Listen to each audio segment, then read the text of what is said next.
Muy bien, ahora yo quería comentaros también otra pregunta y es un poco también referente a vosotros, ¿no? De vuestros perfiles que estáis aquí, que es lo que aporta la empresa o las editoriales, incluso, más concretamente también a la educación, ¿no? Que nos aporta a estos proyectos STEAM, ¿no?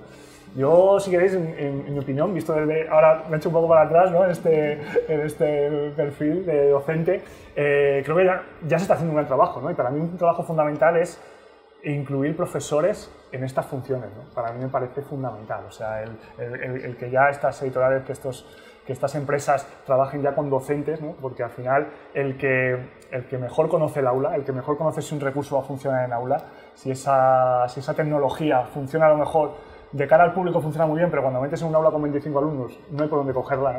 Eso yo creo que realmente quien lo conoce es un docente, es un profesor, y ese trabajo creo que se está haciendo ya. O sea, al final el hablar de tú a tú con docentes, con gente que conoce la educación desde abajo, es fundamental para que nos alineemos, ¿no? Para que el colegio, las empresas, las editoriales se alineen y podamos seguir una línea en este tipo de aprendizajes que, claro, que se ha cambiado mucho desde el ámbito atrás, ¿no? Entonces, bueno... Sí, bueno, estoy totalmente de acuerdo. Yo creo que todos al final, bueno, pues introducimos en nuestros equipos a personas que o son profesores o han sido profesores.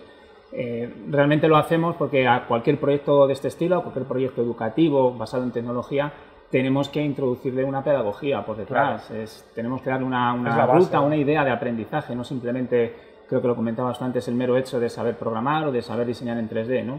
Tiene que ir por detrás con una pedagogía, con un objetivo de aprendizaje. Y eso quien mejor lo conoce son los docentes, son los profesores. Yo creo que hay proyectos que fallaban, que era el poner solo el hierro, ¿no? Como decían muchas veces los colegios, ¿no? Ya, bueno, aquí te doy las tablets, aquí te doy la impresora 3D y ¡hala! Ya está, ahí te quedas y la desenvuelves tú, ¿no? Sí, entonces eso creo que no sirve de nada si no hay un apoyo pedagógico docente desde también vuestra parte, ¿no? Desde esa creación de contenido adaptado a eso, ¿no, Pilar? Nosotros, bueno, por corroborar un poco lo que decía Luis, ¿no? O sea, todos nuestros autores, todos los que participan en nuestros proyectos de STEAM son profesores que están en el aula y todos los proyectos que sacamos han estado previamente testeados, ¿no? Es decir, nos aseguramos de que esos proyectos funcionan.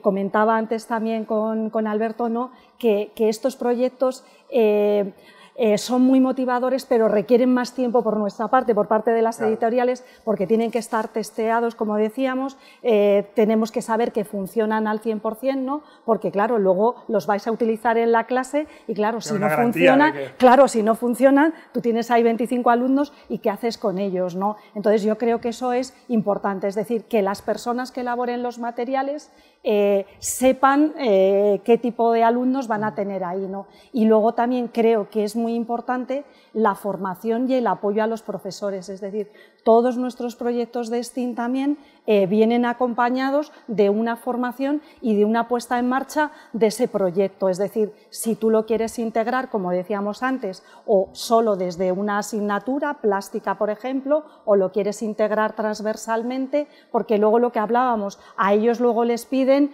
cuentas, ¿no? Las administraciones les piden cuentas de esas programaciones. Entonces, nosotros lo que hacemos, por un lado, es vincular esos contenidos, por un lado, tecnológicos, pues bueno, si van a trabajar la impresión 3D, o van a trabajar la programación, o van a trabajar la robótica, qué contenidos van a trabajar, pero también llevarlos a la realidad, es decir, pues si realizas este proyecto, puedes trabajar, ¿no? Efectivamente, o puedes trabajar las matemáticas, la puedes evaluar, puedes hacer estas actividades y yo te doy la programación como te la van a demandar luego con contenidos, criterios y estándares de aprendizaje, o cómo vas a trabajar las inteligencias múltiples o cómo lo puedes utilizar trabajando en cooperativo, ¿no? O siguiendo rutinas y destrezas de pensamiento, ¿no? Es decir, lo que hacemos es un proyecto global para que ellos se sientan cómodos, porque yo creo que para que un proyecto funcione y para que un proyecto, bueno, tenga validez, ¿no? En el aula, pues bueno, tiene que estar testeado y tiene que estar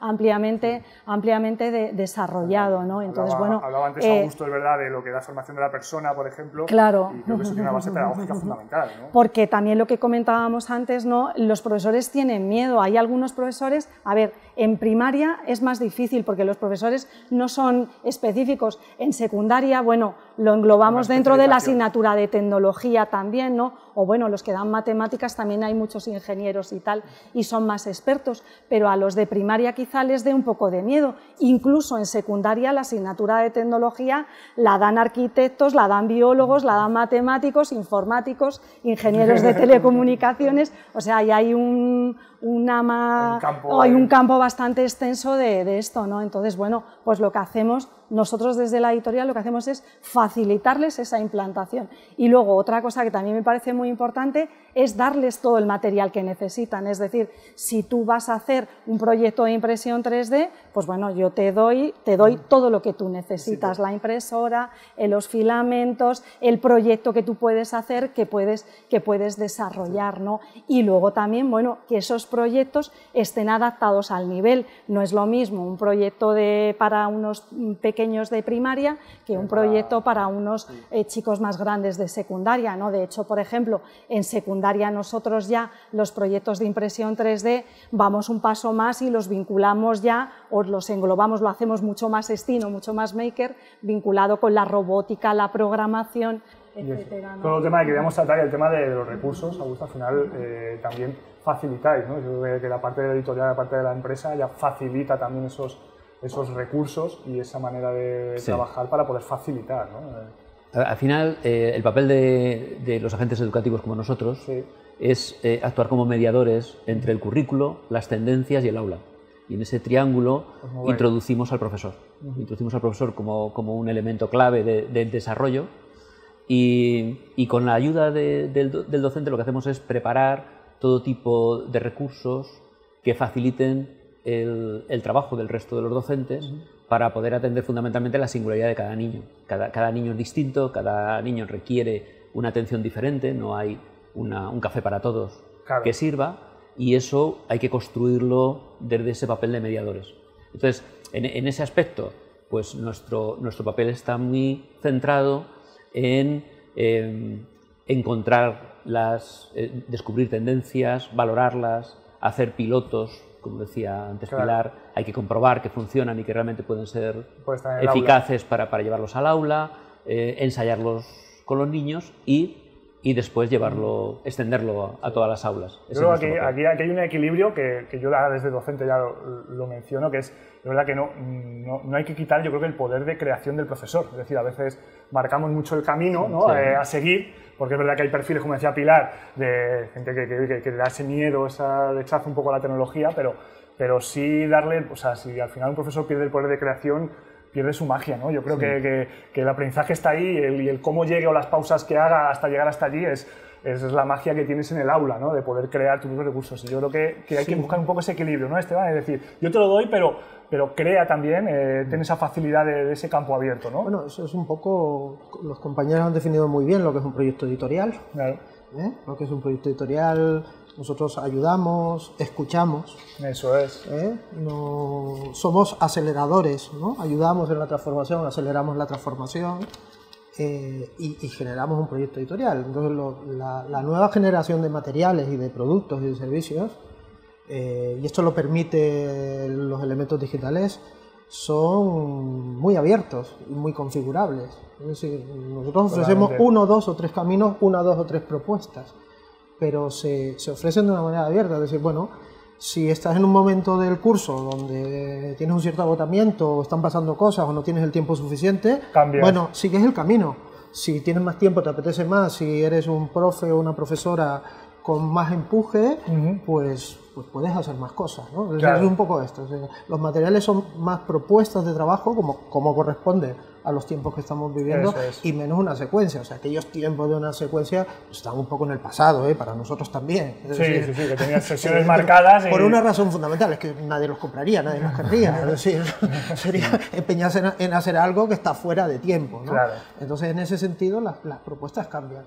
Y luego hay un tema fundamental, es decir, tienen que estar conectadas con la realidad, con las programaciones, con la realidad, con la burocracia, que también es un condicionante importante. Entonces, al final, lo que hacemos es regalar tiempo a los profesores para que se dediquen a enseñar, ¿no?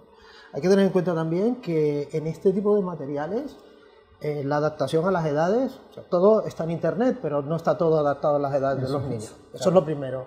Hay muchas propuestas, el elemento idiomático, el elemento cultural, el elemento curricular, los valores, son distintos. Es decir, no cualquier material me vale. O sea, cualquier material que yo encuentre seguramente es una base que yo tengo que adaptar. Ese trabajo de adaptación ya nosotros hacemos de intermediario.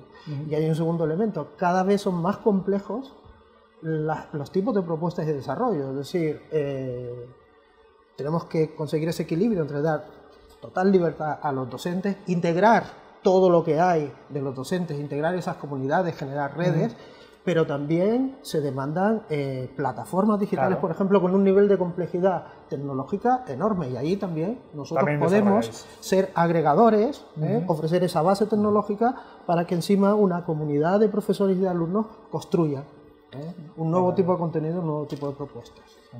Yo por incidir un poco en esto de proyectos abiertos, estoy totalmente de acuerdo y creo que son proyectos abiertos en dos sentidos. Por un lado, de cara al profesor, porque al final efectivamente desarrollamos materiales, investigamos, los testamos y los implementamos, pero me falta para terminar de acabar ese ciclo de la mejora continua, el contar con la voz del profesor que lo está utilizando ya en el aula una vez implementado para poder seguir mejorando esa plataforma, esos materiales, esos recursos que has desarrollado. Entonces, en ese sentido creo que también que son abiertos por esto, ¿no? Por contar con la voz del profesor para que de alguna manera el profesor también se sienta protagonista y creador de este material. Que el tema desde mi experiencia, el entorno de comunidad educativa que se ha creado gracias a la tecnología, gracias a las redes sociales, gracias a los blogs de grandes compañeros que comentan sus ideas, eso para mí es fundamental. O sea, yo creo que tenemos que ser capaces de compartir, ¿no? O sea, compartir lo que hacemos en el aula. Yo hago una tendencia o una experiencia, la comparto, ¿no? Y eso lo hacemos los profesores y lo hacéis vosotros también, os nos ayudáis para poder ponernos en networking, ¿no? Comunicación con todos y, joder, a mí aprender de un compañero que tengo a lo mejor en el colegio de enfrente y que nunca he oído hablar de él, pero que hace un trabajo maravilloso, eso es fundamental. Yo creo que enriquece muchísimo nuestro trabajo. ¿Del colegio de enfrente o del colegio que tienes a 700 kilómetros? O casi en el aula de al lado, ¿no? En muchos colegios, cuando hablamos de esa falta de comunicación, bueno, ¿cómo voy a trabajar un proyecto si no sé lo que hace mi compañero de la clase de al lado, ¿no? Entonces eso es fundamental, ¿no? para ello. Y también comentaba que son proyectos abiertos, orientados también hacia el alumno. No queremos presentar o plantear una serie de retos, de proyectos a los alumnos y que absolutamente en el aula, absolutamente todos desarrollen el mismo proyecto, la misma solución. Al final en la vida hay muchas soluciones. Hay muchas situaciones a resolver, o desde una misma situación a resolver hay muchas maneras de presentar una solución. Entonces, la vocación que tenemos también es eso, que sea abierto en ese sentido, en cuanto que la solución no tiene que ser siempre la misma como cuando nos enseñaban matemáticas, ¿no? La solución te tiene que dar 8. Tú apáñatelas, pero te tiene que dar 8, ¿no? Esto es al revés, ¿no? No sabemos cuál va a ser la solución final. Pero ahí también hay una parte, es decir, ya hay como una primera parte que está todo organizado, controlado, ¿no? Para el profesor, para que el profesor se sienta cómodo, ¿no? Claro, efectivamente, pero luego siempre hay un plus extra, pues bueno, para que ellos investiguen, busquen, amplíen o vayan un poco más allá, ¿no? Que queda más en abierto para esto, ¿no? Porque hay, lo que decíamos antes, hay profesores que, bueno, que se manejan muy bien, bueno, hay profesores que no necesitan nuestros materiales, o sea, lo vamos a decir, hay profesores que son STEAM 100% o son maker, son creadores de contenido y no nos necesitan a nosotros, pero hay muchos que necesitan esa ayuda, que luego a lo mejor pasado X tiempo ya se generan ellos sus propios materiales, tienen sus recursos y al final aprendemos unos de otros también, efectivamente, o sea, ¿no? También aprendéis de lo que hacemos en aula y eso todo el tema que comentabas tú de las redes también es muy importante, bueno, pues para que tú veas lo que hacen los demás y digas, bueno, pues es que yo también puedo, ¿no? O sea, hay un poquito de decir, pues es que yo también puedo, ¿no? Si lo hace el compañero, yo también. Por supuesto. Claro.